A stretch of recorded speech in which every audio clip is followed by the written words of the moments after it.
अस्सलाम वालेकुम नाज़रीन, सियासत टीवी के प्राइम टाइम में आप सबका तहदील से इस्तकबाल है। मैं हूं फरजान अहमद। सबसे पहले पेश है प्राइम टाइम की हेडलाइंस। मरकजी हुकूमत तेलंगाना के किसानों को मंजूर शुदा ज़रूरतों के मुताबिक फौरी तौर पर यूरिया फराहम करे। चीफ मिनिस्टर रविंद्र रेड्डी ने किया मुतालबा। तेलंगाना उर्दू अकेडमी की जानिब से बेस्ट उर्दू टीचर अवार्ड के सिलसिले में मुनक़िद की गई तकरीब। रियासती वज़ीर अक़लियती बहबूद लक्ष्मण, IFSB शफीउल्लाह और उर्दू अकेडमी चेयरमैन ताहिर बिन हमदान की शिरकत। हैदराबाद में अमन अमान की सूरत हाल पर BRS के कारगुजार सदर KTR ने जाहिर की फिक्रमंदी। कहा, हालिया डकैती का वाक़या और 10 साला लड़की का कत्ल तशवीशनाक अलामत। कांग्रेस हुकूमत तेलंगाना पर लगाए इल्ज़ामात। B Sudarshan Reddy opposition India इत्तेहाद की जानिब से नायब सदर के उम्मीदवार 21 अगस्त को दाखिल करेंगे पर्चा। सदर कांग्रेस खड़गे ने किया ऐलान। इलेक्शन कमीशन और BJP SIR और वोट चोरी पर जवाब दें। राहुल गांधी किसी से नहीं डरते। कांग्रेस जनरल सेक्रेटरी प्रियंका गांधी का बयान। मुंबई में मुसलसल बारिश की वजह से सड़कें, रेलवे लाइनें और नशेबी इलाके पानी में डूब गए। महकमा मौसमियात ने जारी किया रेड अलर्ट। लोगों से गैर ज़रूरी घरों से बाहर न निकलने की अपील। और जालिम इसराइल की दरिंदा सिफत फौज ने गजा पट्टी पर नस्लकुशी की जंग आज भी जारी रखी। ताज़ा हमलों में मजीद 26 फ़लस्तीनियों की शहादत, मुतादिद हुए ज़ख्मी। हेडलाइंस आपने देखी और पेश खबरों की तफसीलात शुरुआत करेंगे अहम खबरों से। चीफ मिनिस्टर रविंद्र रेड्डी ने मरकज़ी हुकूमत से तेलंगाना के किसानों को मंजूर शुदा ज़रूरतों के मुताबिक फौरी तौर पर यूरिया फराहम करने का मुतालबा किया। उन्होंने कहा कि तेलंगाना के अरकान पार्लियामान ने पहले ही मरकज़ी वज़रा के साथ ही मसला उठाया और मंजूर शुदा मुख्तस किए जाने के बावजूद तेलंगाना को यूरिया की नाकाफ़ी सप्लाई से मसाइल हैं। चीफ मिनिस्टर ने निशानदेही की कि अगरचे मौजूदा खरीफ सीज़न के लिए तेलंगाना को 8,30,000 मेट्रिक टन यूरिया मुख्तस किया गया, लेकिन अब तक सिर्फ लगभग 5.5 लाख मेट्रिक टन सप्लाई किया गया, जिसकी वजह से तेलंगाना के किसानों को मुश्किलात पेश आ रही हैं। कांग्रेस लीडर मल्लू रवि ने भी कहा कि मरकज़ ने अब तक तेलंगाना को महदूद मकदार में यूरिया जारी किया। मोदी हुकूमत आंध्र प्रदेश और दीगर BJP की हुकूमत वाली रियासतों को यूरिया भरपूर पैमाने पर फराहम कर रही है। तेलंगाना में चूँकि कांग्रेस की हुकूमत है इसलिए BJP खामोश है, लेकिन हम इस मामले को ऐवान में भी उठाएंगे। But they have released only 5 lakhs metric tons of urea. 3 lakhs metric tons of urea to be released to Telangana as per the plan of Government of India, Fertilizer Minister. Yesterday we met him. Today he told that he is going to release some urea to Telangana. If they don't, they are releasing urea, this Andhra Pradesh and also other BJP ruled states, but not releasing to Telangana. Because the Telangana is being ruled by the Congress party. That is why they are not releasing. If they don't release, we are not going to leave this issue. We will make it a big issue and make a dharna before the house of Mr. Naddati, Minister Fertilizer. And farmers are suffering, sir. Telangana farmers are very much in want of urea and they are suffering. If the urea is not released immediately, the crops are going to be damaged. Farmers will come onto the roads and they will do dharna. Urdu की तरक्की के हवाले से Telangana Urdu academy की स्कीमात में एक अहम scheme best Urdu teacher award है, जो उर्दू असातिज़ा को उनकी गरां खिदमात के इतलाफ़ के तौर पर अता किया जाता है। तेलंगाना उर्दू अकेडमी की जानिब से आज बेस्ट उर्दू टीचर अवार्ड्स के सिलसिले में तकरीब मुनक़िद हुई। याद रखें, साल 2022 और साल 2023 के लिए मुंतखब उर्दू असातिज़ा को बेस्ट टीचर अवार्ड से नवाजा गया। रियासती वज़ीर अक़लियती बहबूद लक्ष्मण कुमार, उर्दू अकेडमी चेयरमैन ताहिर बिन हमदान, IFSB शफीउल्लाह और दीगर कई शख्सियात ने इस तकरीब में शिरकत की। राष्ट्र कैबिनेट लो మైనారిటీ వెల్ఫేర్ మినిస్టర్గా, సోషల్ వెల్ఫేర్ మినిస్టర్గా, గిరిజన శాఖగా, డిజేబుల్ శాఖ, ఓల్డ్ ఏజ్ మినిస్టర్గా నాకు ఒక అవకాశం ఇచ్చినారు. ఒక సామాన్యులైన కాంగ్రెస్ కార్యకర్త నేను ధర్మపురి ప్రజల యొక్క వారి యొక్క శాసన ప్రాంతంలో శాసనసభ్యుడిగా, ప్రభుత్వ విప్పుగా, ఈరోజు మైనారిటీ శాఖ మంత్రిగా ఈరోజు ఈ గొప్ప కార్యక్రమానికి సుమారు 173 మంది ఉర్దూ టీచర్స్కు బెస్ట్ అవార్డ్స్ రాష్ట్ర ముఖ్యమంత్రి పెద్ద రవీంద్ర రెడ్డి గారి ఆధ్వర్యంలో ఒక్కొక్క బెస్ట్ టీచర్ అవార్డు ఎవరైతే టీచర్లు నగదుగా 25,000 నగదు అమౌంట్ ఇచ్చుకుంటూ ఈరోజు పెద్ద ఎత్తున ఈ కార్యక్రమాన్ని మరి కార్యరూపం చేసి ఈ కార్యక్రమంలో ఏదైతే కష్టపడినటువంటి డైరెక్టర్ గారు కానీ అధికారులందరికీ కూడా మనస్ఫూర్తిగా నేను మినిస్టర్గా వారందరికీ కూడా థ్యాంక్ చెప్తున్నా. ఎందుకంటే ఇంత మంచి కార్యక్రమం ఈ రాష్ట్రానికి సంబంధించిన 33 జిల్లాలకు సంబంధించిన మైనార్టీలకు సంబంధించినటువంటి ఈ ప్రభుత్వం అండగా ఉన్నదనే విషయంలో కూడా అయితే ముఖ్యమంత్రి ఆలోచన విధానాన్ని మీ అందరికీ కూడా మనం చేసుకుంటున్నాం. ఈరోజు ఎంటైర్ తెలంగాణ రాష్ట్రంలో 33 జిల్లాలకు సంబంధించిన మైనార్టీ టెంపుల్స్కు సంబంధించిన స్కూల్స్లో పెద్ద ఎత్తున మా జిల్లాకు సంబంధించిన విషయాలు అంటే ఉదాహరణ చెప్తున్నాను, సుమారు 90% 10th క్లాస్లో రిజల్ట్ వచ్చిన పిల్లలు అంటే మైనార్టీ చదువుకునేటువంటి మా సోదరి మనులు ఎవరైతే ఉన్నారో గొప్పగా అక్కడ ఉన్నటువంటి టెంపుల్స్ స్కూల్స్లలో, గురుకుల స్కూల్స్లలో, మైనార్టీ స్కూల్స్లలో చాలా పెద్ద ఎత్తున బోధన జరుగుతుంది. నేను నిష్ఠగా రోజుకు వస్తారు 10 మంది అన్న మాకు మైనార్టీ గురుకులకు సంబంధించిన దాంట్లో మేము హిందువులో మాకు సీట్ కావాలి, అడ్మిషన్స్ కావాలని అడుగుతుంటారు. ఎందుకంటే ఇక్కడ టీచింగ్ కానీ అక్కడ మైనార్టీకి సంబంధించినటువంటి టీచర్స్ ఎవరైతే ఉన్నారో మా సోదరులు కానీ సోదరి మనులు కానీ ఆ మైనార్టీ టీచింగ్ చేసే స్టూడెంట్స్ అంతా కూడా మా పిల్లలు అనుకొని గొప్పగా ఆ టీచింగ్ చేసుకుంటారు. ఉర్దూ కానీ అనేక సబ్జెక్టులు కూడా. आपको अवार्ड के लिए हम आप कोशिश करना है। उर्दू जबान है, बहुत ब्यूटीफुल जबान है, हमारे कल्चर से जुड़ा हुआ है।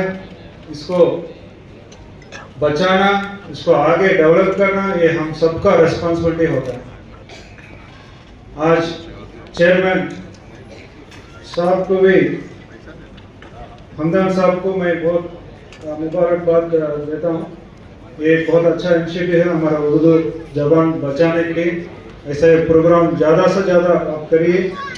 ऐसा माइनॉरिटीज रेजिडेंशियल स्कूल्स में भी 400 उर्दू टीचर्स हैं, उनको भी हम उसमें जुड़ा सकते हैं। तेलंगाना उर्दू अकेडमी से उर्दू का टेक्स्ट बुक हम पब्लिश कर सकते हैं, ट्रेनिंग प्रोग्राम कर सकते हैं, उर्दू लाइब्रेरीज को मॉडर्नाइज कर सकते हैं।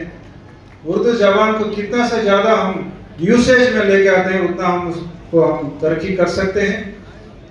एक जमाने में ग्रीक लैंग्वेज बहुत पावरफुल लैंग्वेज था, आज ग्रीक लैंग्वेज कोई भी यूज नहीं कर।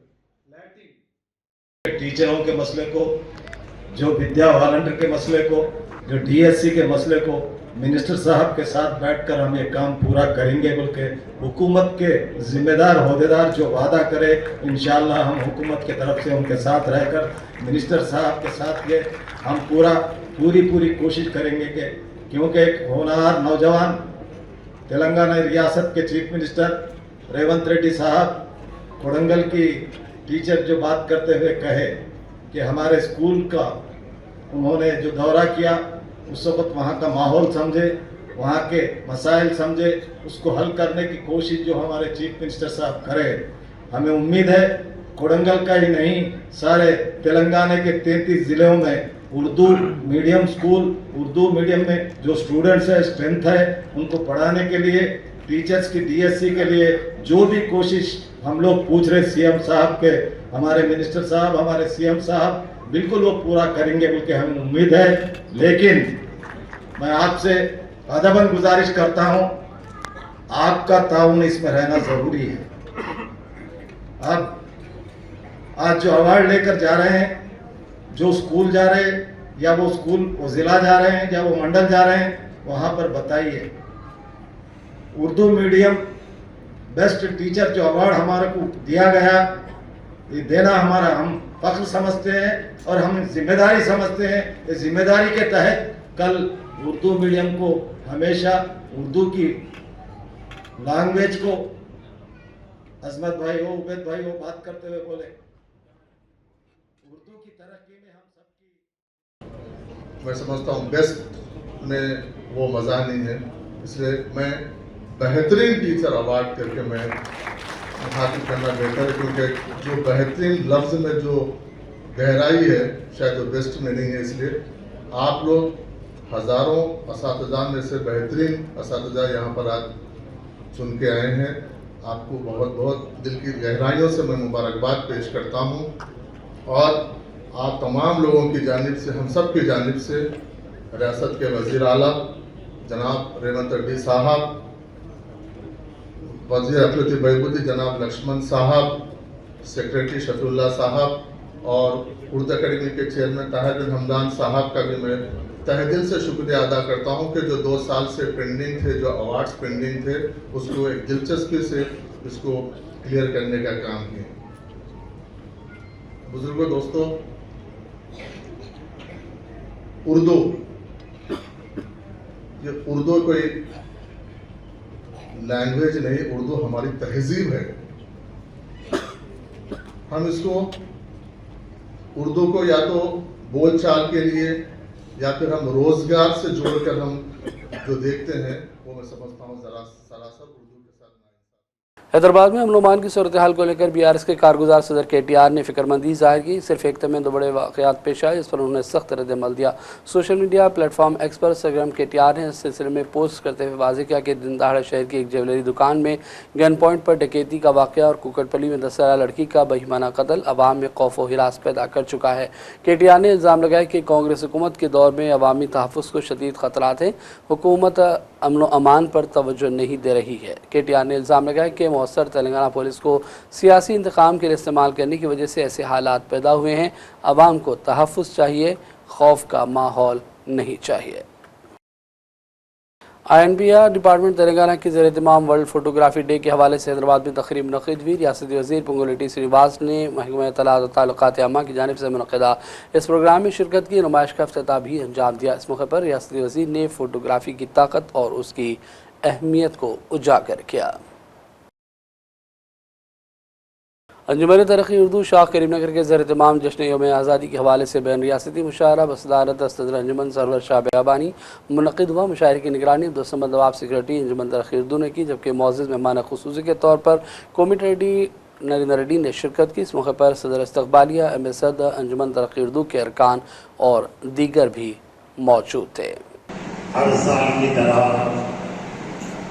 अंजुमन तरक्की उर्दू शाह करीमनगर की तरफ से हो रहा है। इसमें मेहमान ख़ुसूसी की हैसियत से कोमटी रेड्डी नरेंद्र रेड्डी साहब जो चेयरमैन सूडा और सिटी कांग्रेस के सदर भी हैं, साथ ही साथ अभी जो शोहरा-ए-किराम ने आपके सामने कलाम सुनाया है, दूर दराज से जो है यहाँ पे आके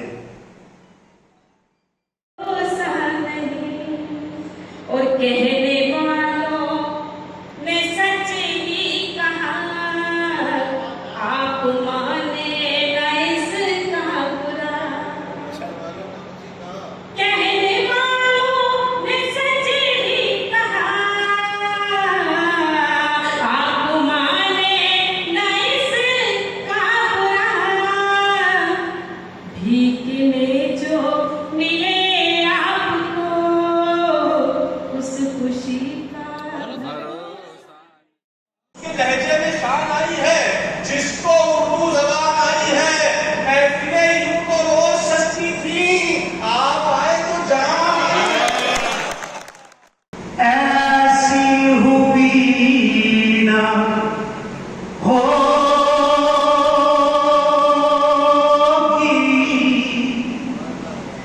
किसी रात रोशनी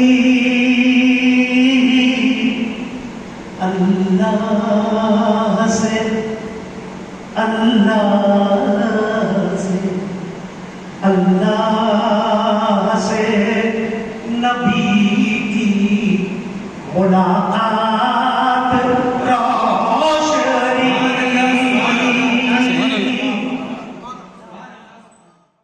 पुराना शहर हैदराबाद के बाबानगर इलाके में पीर की रात तेज़ बारिश के दौरान एक तेज़ रफ्तार कार बेकाबू होकर ज़ेर तामीर नाले में जा गिरी। कार में सवार 3 नौजवान इस हादसे में बाल बाल बचे। मुकामी मोटर सवारों और राहगीरों ने फौरी तौर पर हरकत में आते हुए बड़ी मुश्किल से इन नौजवानों को बाहर निकाला। इत्तला मिलते ही पुलिस भी पहुँच गई और ज़ख्मी नौजवानों को करीबी हॉस्पिटल मुंतकिल किया गया। इस हादसे की तहकीकात का भी आगाज़ कर दिया गया है।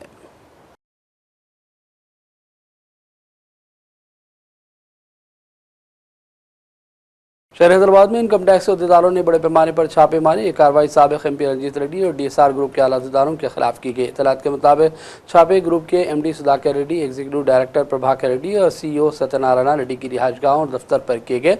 ये कार्रवाइयाँ शहर के अहम इलाकों जुबली हिल्स, बंजारा हिल्स, एसआर नगर और स्वाराम में एक साथ की गई। सिक्योरिटी के लिए CRPF की टीमों को भी तैनात कर दिया गया था। और अब बात करेंगे मौसम के हवाले से। हैदराबाद में बारिश ने एक बार फिर शहरी ज़िंदगी मुतासिर की। महकमे मौसमियात के मुताबिक पीर की शब तकरीबन रात 8 बजे से शुरू हुई बारिश मुसलसल रात भर जारी रही, जिसकी वजह से आज मंगल की सुबह स्कूल और दफातर जाने वालों को मुश्किल पेश आई। अहम शाहराहों के साथ साथ नशबी इलाकों में पानी जमा हो गया। महकमे मौसमियात के आदाद व शुमार के मुताबिक सबसे ज़्यादा बारिश मियांपुर इलाके में रिकॉर्ड की गई, जहाँ 5.2 सेंटीमीटर बारिश हुई। दीगर इलाकों में भी बारिश का सिलसिला जारी रहा और शहर में मौसम किसी कदर सर्द हो गया है।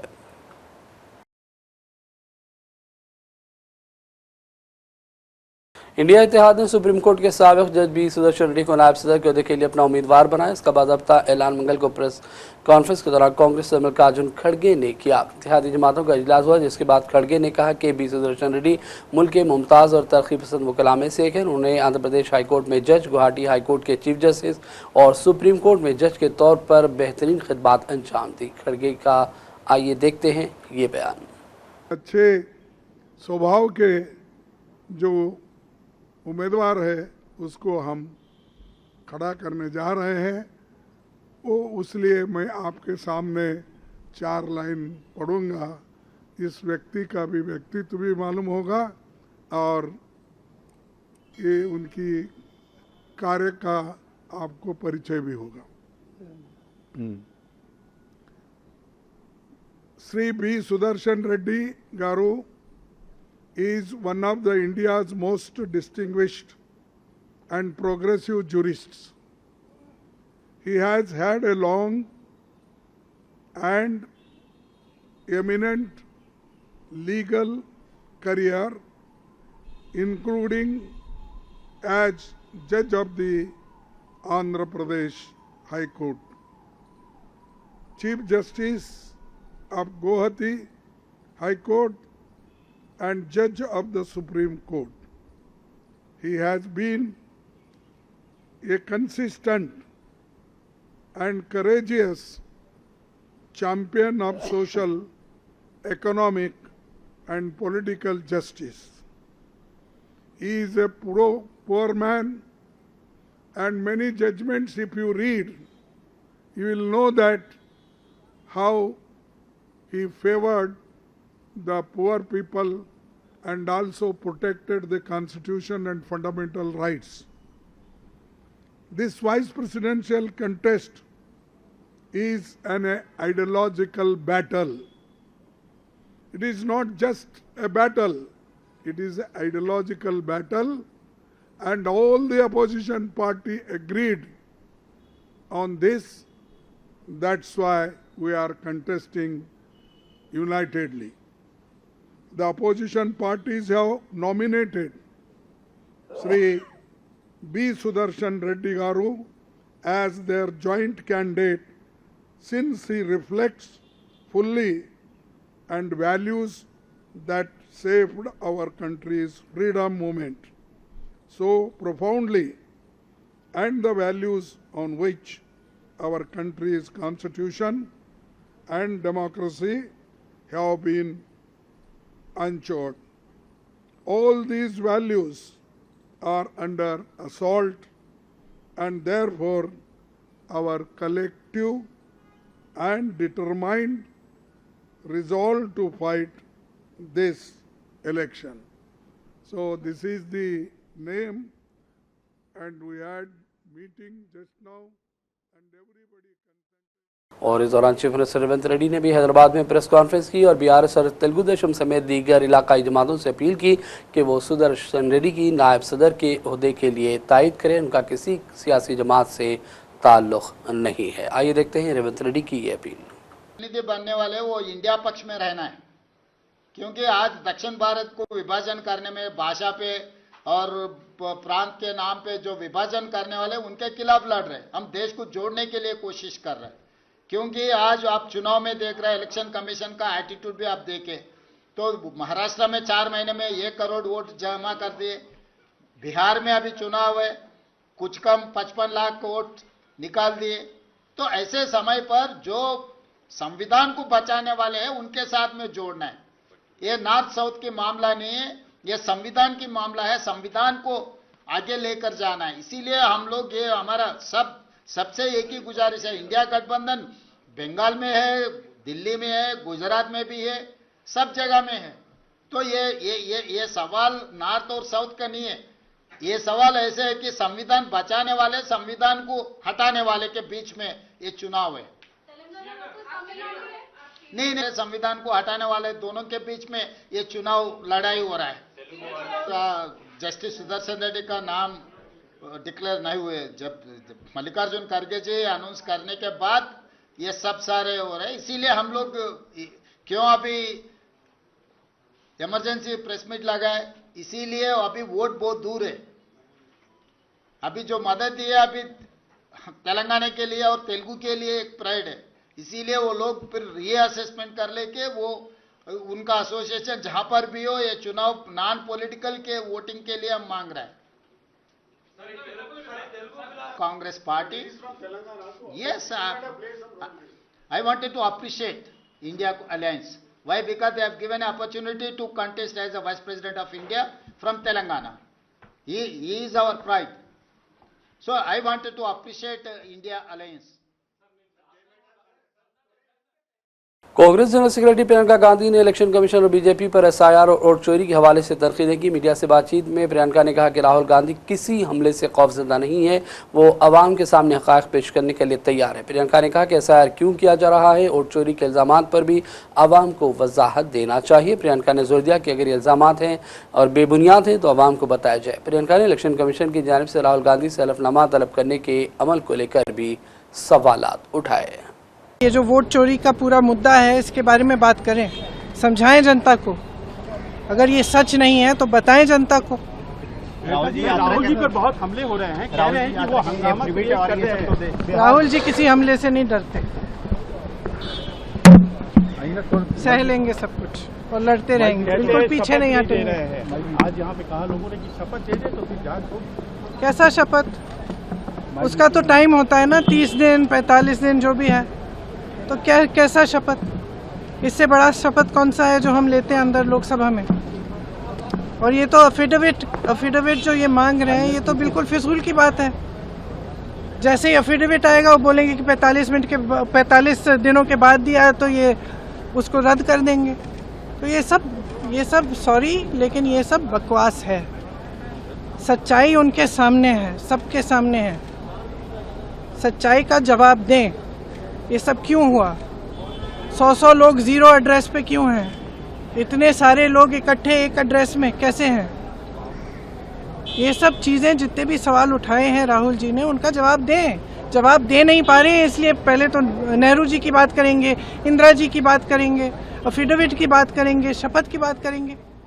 जो मुद्दे उठाए कांग्रेस के सीनियर लीडर राहुल गांधी की वोट अधिकार यात्रा आज तीसरे दिन भी जारी रही। बड़ी तादाद में मुकामी अवाम ने उनका खैर मकदम किया। यात्रा में कांग्रेस के साथ आरजेडी कारकुन भी शामिल रहे, नारे लगाते हुए आगे बढ़े। राहुल ने कहा कि सफ़र अवाम की हक़-ए-रादही को बचाने का है। बीजेपी और उसके मददगार इदारे वोट चोरी के ज़रिए जमहूरियत पर हमला कर रहे हैं, लेकिन बिहार की अवाम उन्हें वोट की ताकत से जवाब देगी। नमस्कार, कैसे हैं आप लोग? भैया आइए, वो आइए, ऊपर आइए। नाम बताइए अपना। मैं काशीचक प्रखंड रेवरा पंचायत के महरत गांव निवासी सुबोध कुमार, पिता शामली सिंह। बोलो। मेरा नाम बताओ, जनता को बताओ आपके साथ क्या हुआ। मेरा नाम वोटर लिस्ट में काट दिया गया है और मैं अगला लोकसभा में भी वोट दिया हूं और पोलिंग एजेंट रहा हूं। बोलो। तो मैं लोकसभा में पोलिंग एजेंट भी था और मेरा नाम सुबोध कुमार, पिता से स्वर्गीय श्यामली सिंह हुआ। मैं महरत ग्राम का निवासी हूं, खेती करता हूं। ऐसे बिहार में लाखों लोग हैं जिन्होंने वोट दिया, वोटर लिस्ट में नाम था और उनका नाम वोटर लिस्ट से काट दिया गया। भाई और बहनों, इलेक्शन कमीशन और बीजेपी के बीच में पार्टनरशिप चल रही है। ये मिलकर वोट चोरी कर रहे हैं। इस बात से आप सहमत हैं? बिहार इस बात से सहमत है?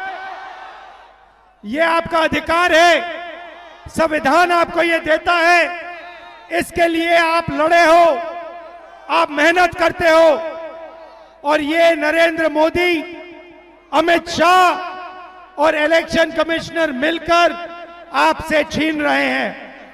और मैं, तेजस्वी और यहां जो बाकी नेता खड़े हैं, हम उनसे कहना चाहते हैं कि हम आपको बिहार का एक वोट नहीं चोरी करने देंगे, एक वोट नहीं चोरी करने देंगे।